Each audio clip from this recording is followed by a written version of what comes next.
Hello, it's your favorite sports Unc here. Don't forget to hit that subscribe button to join the fastest growing community on YouTube. Remember, Nightcap doesn't happen without you. So please subscribe or you're going to make Ocho cry.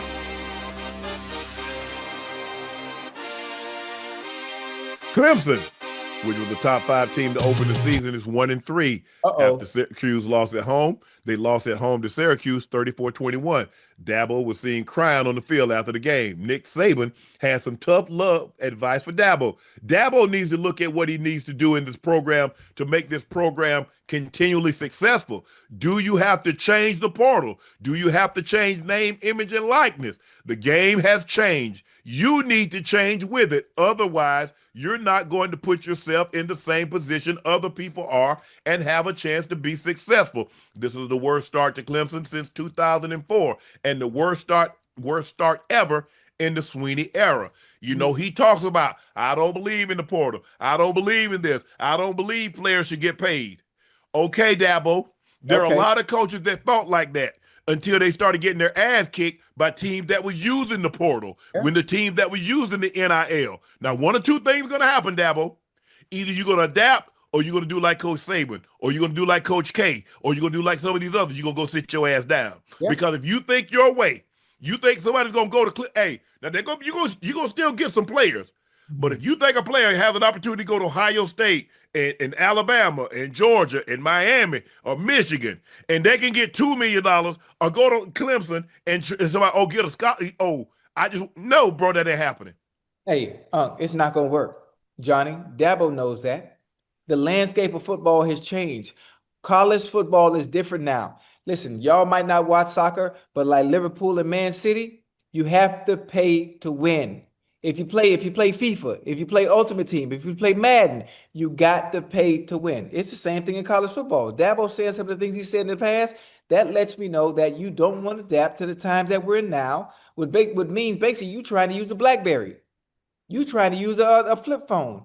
It's not going to work. Two-way. Every two-way. Listen, everything. He's still using pager. That too. Hey, Johnny, everything has evolved. The game has evolved. And if you don't evolve with it, adapt or die. It's going to pass you by. Check this out. Because remember, Ocho, he was supposed to retire once the players started getting paid. Once these players start getting paid, it'll be time for old Dabo to lead the game. What Dabo do? Got a raise. Yeah. Now, check this out. Dabo said most of the guys that's in the portal aren't good enough to play for Clemson.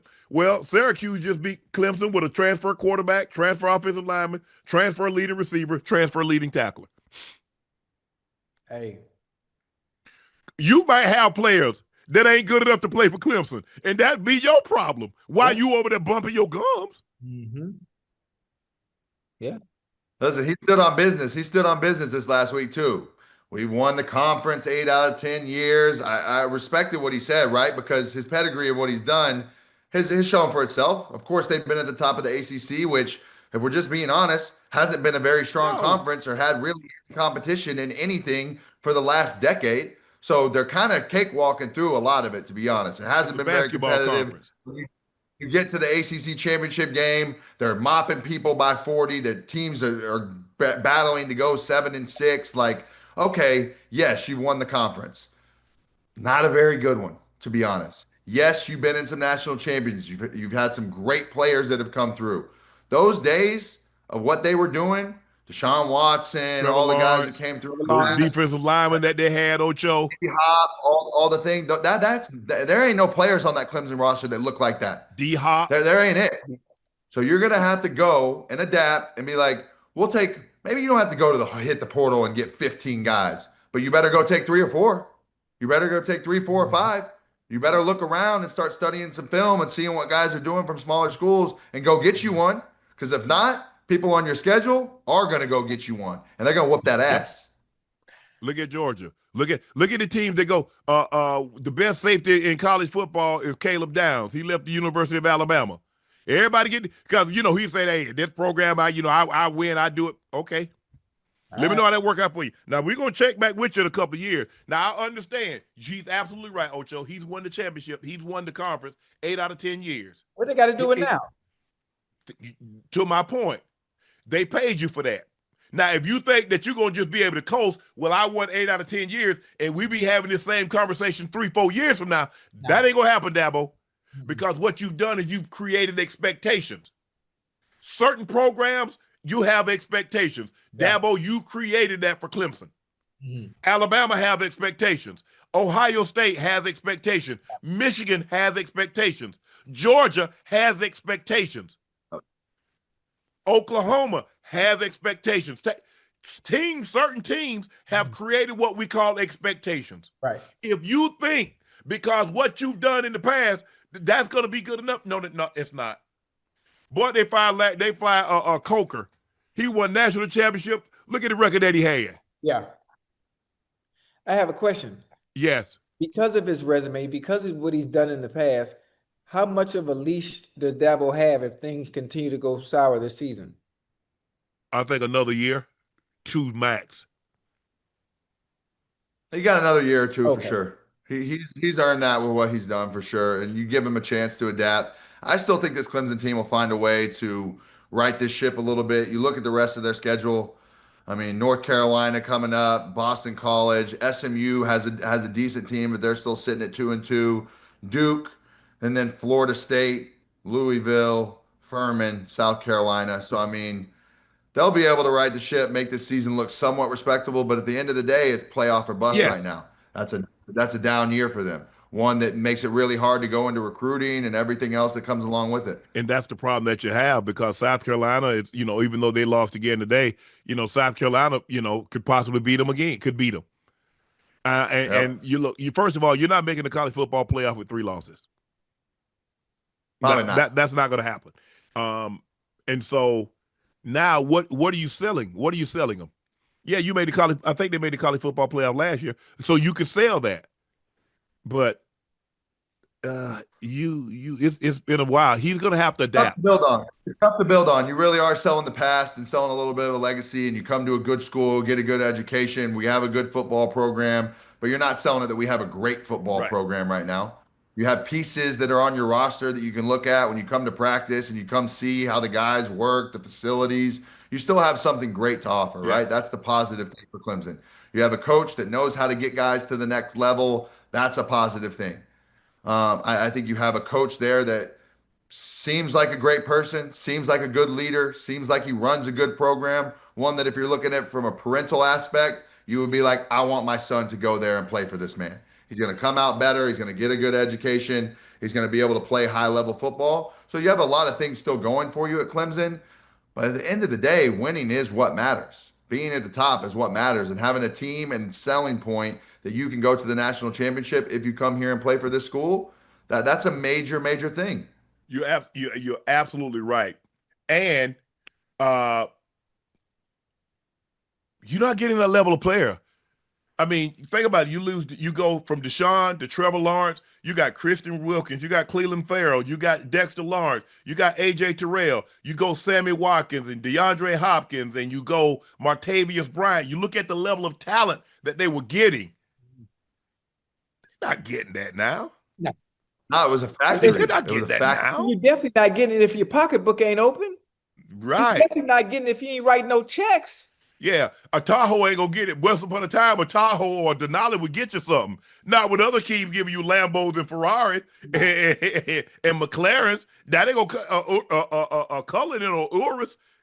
Hey, Ocho, do you want a Denali or do you want an Urus? Hey. You want a Cadillac? You want a Cadillac or do you want a Cullinan? The choice is yours. He cool in a smart car. Hey, Ocho, I understand it's Clemson, South Carolina, Johnny, and pickups might be handy. So maybe you offer a Shelby, one of those Shelby Fords. Yeah. They nice. I almost got me one. Almost got one. Now, I might swing back around in 2 years, but I was like, hey, right now I'm not in the pickup space headspace. I got you. Johnny, we're going to get you out of here on this one.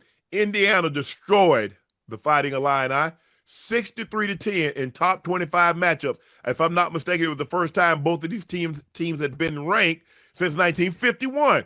Hosting the 9th-ranked Illinois, Bloomington, Saturday night, the number 19 Hoosiers manhandled Luke Altmaier and the Fighting Illini. They swarmed the quarterback all night, harassing him in the quick throws.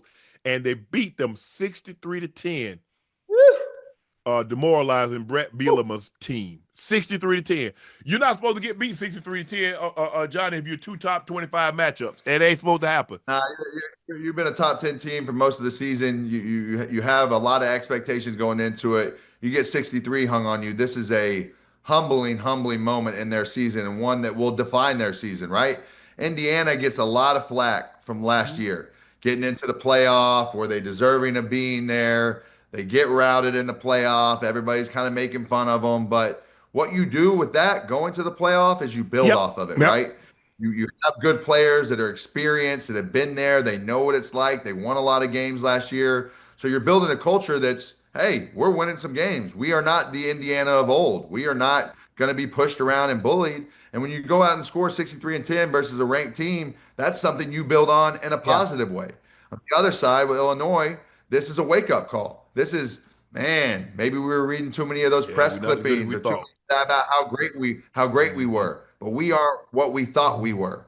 And this is a time for us to either come together, button up, and still go do what you want to do in the season. One loss versus a ranked team that you look back and is going to be fighting for a playoff spot doesn't kill you. But you either shrink and hide and it changes your season, or you come together strong as a unit and try to fix the things you need to fix, because 63-10 is that's a day that you'll remember for a while. Yeah, sure. You get beat like that. Ain't nobody going out. Ain't no part. Hey man, you going to the frat party? Hell no. You think I want what party? You think I want somebody to see me after this ass whipping I just took? Oh no. I'll see y'all Monday. I ain't even leaving my room. I'm gonna have my roommate pick me something up. It's Postmates for them boys tonight. Man, hell no. Coming outside.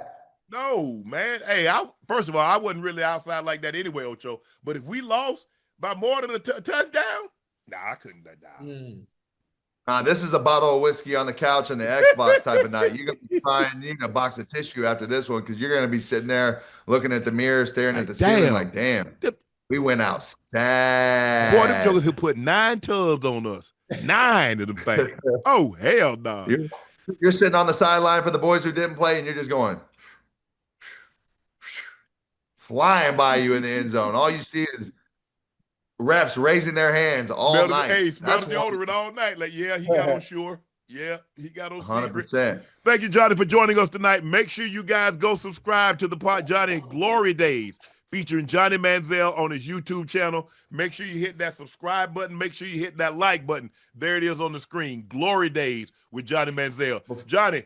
Before I go, I am off to the great city of Las Vegas here right after this. I need a number from each of you. I'm hitting the roulette table. What we got? Hey, Johnny, do me a favor. You like Frank Sinatra? You like the Right Pack? The Rat Pack? You know it. Do me a favor. Go and see the Rat Pack at the Tuscany Hotel and Casino at some point we in Vegas. It's a wonderful show. You'll like it. You enjoy it. I'm not sure. I tried to get Unc to go. He's not listening to me. Maybe I can get you to go. I'm gonna go check it out. I need 2 numbers for both of you, because I'm putting a rack on each of them. Damn. Got it. Hey, you need to teach me how to gamble, man. I got you. Baccarat's my thing. I'm about to go. Yeah. So you want a number? See, I really never played roulette. So doesn't matter. 1 through 36, both of you. 27. 27. 8. And 8. I split the profits. All right, man. Enjoy, man. Have a good one. Johnny Manziel. Podcast Glory Days with Johnny Manziel. Make sure you go check it out. Appreciate it, Johnny.